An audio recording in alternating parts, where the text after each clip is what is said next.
জুলাই আন্দোলনে যে সমস্ত তরুণ শহীদ পরিবারদেরকে রক্তের এবং গুলির মুখে দাঁড়াতে হয়েছে, তাদের কথা অবশ্যই বাজেটে সম্পৃক্ত করে তাদেরকে অগ্রাধিকার ভিত্তিতে রাখতে হবে। অধিকার নিয়ে কথা বলতে হলে আগে বিধি নিয়ে কথা বলতে হবে। ভাবখানা এরকম যে প্রয়োজন না, আগে বিধি। তো সেই জায়গায় আলহামদুলিল্লাহ আমাদের থেকে অন্তত একদিন আগে আমরা সেমিনারটা পেয়েছি এবং আমি খুব মনোযোগ দিয়ে পড়ার সুযোগ পেয়েছি। ধন্যবাদ জানাচ্ছি প্রবন্ধকারকে। আর ছাত্র শিবিরকে ধন্যবাদ জানাতে হয়, যখন আমরা গাড়ির পিছনে দৌড়াচ্ছি তখন ছাত্র শিবির দেশের পিছনে দৌড়াচ্ছে। আমার পিছনে দৌড়ানো বন্ধ করতে হবে, আমাদের গাড়ির পিছনে দৌড়িয়ে লাভ হবে, আমাদের দেশের পিছনে ছুটতে হবে। আমার জানা নেই কোনো ছাত্র সংগঠন এরকম আয়োজন বাজেটকে সামনে রেখে তরুণদেরকে অ্যাড্রেস করে রাখতে করছি না, করে থাকতে হবে কিংবা না করে করার সুযোগ আছে, করা উচিত। আমি বলছি না ছাত্র শিবির করে শেষ হয়ে যায়, করা উচিত। আমাদের গাড়ির পিছনে যত দৌড়ানো দরকার তার চেয়ে আমাদের দেশের পিছনে, সুযোগের পিছনে। আপনি দেখবেন এখানে প্রবন্ধকার বাংলাদেশ, ভিয়েতনাম, থাইল্যান্ড, দক্ষিণ কোরিয়া, ভারত সুযোগগুলো দিয়েছে। আল্লাহ খাস মেহরবানি, আমি দেখার চেষ্টা করি যে ম্যাক্সিমাম সুযোগগুলোতে আমরা পিছনে পড়ে আছি, কারণ আমরা তো দৌড়ে দেশে, আমরা তো দৌড়ে গাড়ির পিছনে। এবং এটা যে শুধু 2026-এ দৌড়ানো হচ্ছে তা না, এরকম দৌড়িয়ে আমাদের বহু ছেলেদেরকে গাড়ির নিচে করে মারাও যেতে হয়েছে।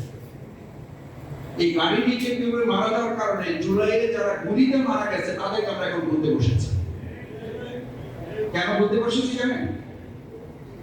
আমি একটু প্রবন্ধকারকে সমালোচনা করি, এই অর্থে করি যে এখন যেখানে দাঁড়িয়ে আপনারা কথা বলছি, মাথায় রাখা উচিত আমাদের বলছি না, আমাদের যে এই বহু মানুষেরা আমাদের এখানে থাকার কথা না, যেখানে থাকার কথা, যাদের জন্য আজকে আলোচনা করার সুযোগ পাচ্ছি, এই বাজেট নিয়ে কথা বলতে পারছি, সংসদে যেতে পারছি, তাদের নিয়ে কিন্তু এখানে তরুণরাই তো জীবন দিয়েছে।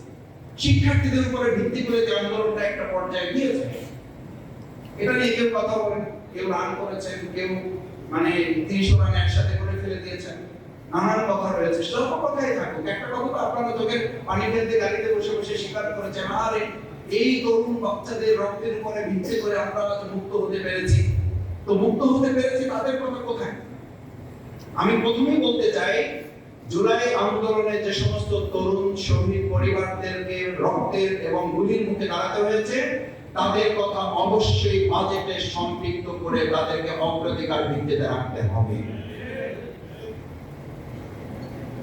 আপনি কোথায় আলোচনা করছেন? আপনি কি জানেন যে এখন আবু সাইদকে বলা হচ্ছে সে এডিক্টেড ছিল এবং সে আরো অনেক কিছু ছিল, এই কথা যারা বলে তারা এখন আমাদের চোখের সামনে, তারা বাইরে, তাদেরকে গ্রেফতার করা হয় না, তাদেরকে গ্রেফতার করতে হবে। না হলে আপনি নিশ্চিত থাকেন আপনাকেও কালকে গ্রেফতারের জন্য, আপনি জুলাই যোদ্ধা পরিচয় দেবেন, জুলাই কার্ড দেখাবেন, আপনাকে গ্রেফতারের জন্য ব্যবস্থা করা হবে। কারণ কোন ফ্যাসিস্টই, আমি তো বরং অবাক হই যে বিগত ফ্যাসিস্ট 17 বছরে তৈরি হয়েছে, আর বর্তমান কোন নব ফ্যাসিস্ট তৈরি হতে তার সময় লাগতেছে না। 2 মাসে ফ্যাসিস্ট তৈরি হয়ে যাচ্ছে, 3 মাসে ফ্যাসিস্ট তৈরি হয়ে যাচ্ছে।